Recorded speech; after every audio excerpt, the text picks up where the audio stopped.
Untuk mengenal dan mempelajari Islam, baiknya dimulai dari mana? Dimulai dari dasar.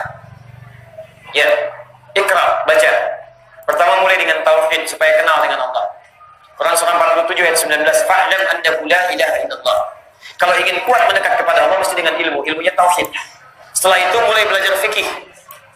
Jangan tinggi-tinggi ya, jangan tinggi-tinggi. Fikih salat. Ayo, kata Quran, ada orang yang masih belum paham bacaan dan gerakan salat. Pertanyaan saya, Anda sampai hari ini dari ribuan kali ruku dan sujud berapa persen bacaan salat yang telah Anda pahami? Jangan-jangan sampai hari ini ada yang maaf, ruku nggak ngerti yang dibaca, sujud gak paham yang diamalkan. Bahkan kata Nabi di Abu Dawud nomor hadis 666, hatta la yashkurul musalli kam raka'atan yusalli. Ada orang salat sampai tidak sadar berapa rakaat sedang menunaikan salatnya. Pernah mengalami itu? Abu Bakar As-Siddiq, Masya Allah. Itu baru baca Allahu Akbar. Abu Dawud nomor hadis 857. Baru baca begini. Allahu Akbar. Saking pahamnya dengan bacaan Allahu Akbar, gemetaran tangannya. Gemetaran. Ditanya kenapa? Kata Abu Bakar, saya takut ketika bertakbir merasa yang paling besar dalam hidup. Sombong dengan orang lain. Merasa angkuh dengan yang lain. Yang paling hebat dibanding yang lain. Dibanding paling khusyuk salatnya dibanding yang lain. Takut. Itu Abu Bakar yang dijamin masuk surga. Pahanya tidak sebanding amalan umat manusia. Menemani Nabi hijrah ke Madinah. Sahabat terbaik mertua Nabi. Takbir, Allahu Akbar, saking pahamnya sampai gemetaran. Antum takbir, salat subuh, salat di puncak, gemetaran juga. Bedanya nggak paham apa yang dibaca. Waalaikumsalam warahmatullahi wabarakatuh. Semoga Allah memberikan keselamatan, rahmat, keberkahan buat Ustaz. Demikian untuk antum, semoga Allah memberikan lebih daripada apa yang antum doakan. Bagaimana kita menyikapi orang-orang atau saudara kita yang berkata bahwa kajian Ustaz Ali Hidayat itu di luar dari manhaj salaf? Karena ini membingungkan untuk kita yang baru hijrah. Sikapi dengan cara yang bijak. Tidak usah marah.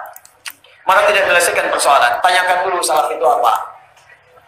Jangan-jangan antum bikin istilah, antum saja nggak ngerti apa yang disebutkan. Coba tanyakan dulu. Saya sederhana teman-teman sekalian. Kalau ada yang baik mendekatkan Anda dengan Allah dan Rasul, meningkatkan iman Anda, ambil. Kalau saya menyampaikan tidak membuat Anda dekat dengan Allah, tinggalkan saya. Ambil ustaz yang lain. Sederhana. Tugas kita itu cuma mengajarkan, bukan paksa orang ikut kita. Fadzakir innama anta mudzakir lasta alaihim bimusaitir. Jadi kalau Anda menghadapi orang-orang demikian, tidak usah marah. Tidak usah marah. Cukup sampaikan, baik. Kalau memang dianggap baik, ambil saja. Kalau tidak baik, tidak usah diambil. Dan kita tidak usah saling mencela, karena mencela itu mengurangi pahala kita. Selesai. Selesai. Jadi saya tidak ambil pusing, saya saja tidak pusing. Kenapa antum pusing? Jelas ya? Baik, saya tidak persoalkan, silahkan. Anda mau mencela, silahkan. Saya manusia, saya bukan malaikat. Wajar kalau ada kesalahan. Silahkan, mau dicela, nggak ada masalah. Silahkan. Allah dicela, Rasul dicela, malaikat dicela, sahabat dicela, tabi'in dicela, ulama dicela. Saya Allah bukan, malaikat bukan, Rasul bukan, sahabat bukan, tabi'in bukan, ulama juga bukan, sampai kepada level itu. Saya masih sehat. Jadi kalau dicela, kalau nggak mau dicela, siapa saya? Tidak ada masalah kalau mau celah-celah aja. Cuman ketika Anda mencela, alhamdulillah, ya dosa Anda nambah, pahala saya bertambah. Karena rumus mencela itu ketika Anda mencela, maka pindah seketika pahala Anda kepada yang dicela. Hadis Muslim hadis 5611. Tukhadu hadza min hasanati wa hadza min hasanati. Kalau ada orang cela orang lain, maka berpindahlah pahalanya kepada yang dicela. Antum taklim sekarang, ikut taklim. Begitu antum keluar, ngelihat teman antum gak ikut, antum bilang, tuh lihat ya, belum dapat hidayah kayaknya. Masya Allah.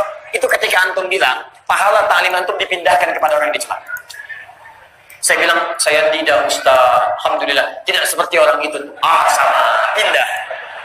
Pindah. Ayo silahkan. Ayo. Dan ingat ya, celahan itu ada dua.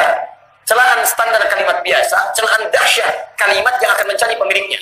Sesat, kafir mencari pemiliknya. Jadi kalau Anda sebut misalnya, Ustaz Ali sesat. Ingat, kalimat sesat itu akan mencari pemiliknya.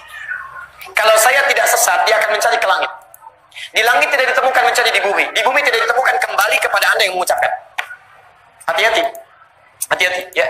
Makanya saat terjadi peristiwa tahdir itu, saya mengundang. Saya tidak ingin rame-rame. Kalau cuma saya jawab di media sosial, cuma bikin rame. Antum yang bingung. Karena itu saya undang. Tidak ada yang datang. Saya ajak dialog sampai ini berbunyi bel-bel itu kan mau masuk waktu asar tidak ada yang datang. Ya karena itu saya mau akhiri karena masuk waktu asar. Ya saya mau akhiri, jangan antum pusing, cukup tinggalkan dan insya Allah berita baiknya semua itu saya jawab. Saya sudah menulis buku, sedang dicetak sekarang. Insya Allah itu menjawab semua persoalan yang tadi ditanyakan. Judul bukunya Manhaj Tahdzir Kelas Eksekutif.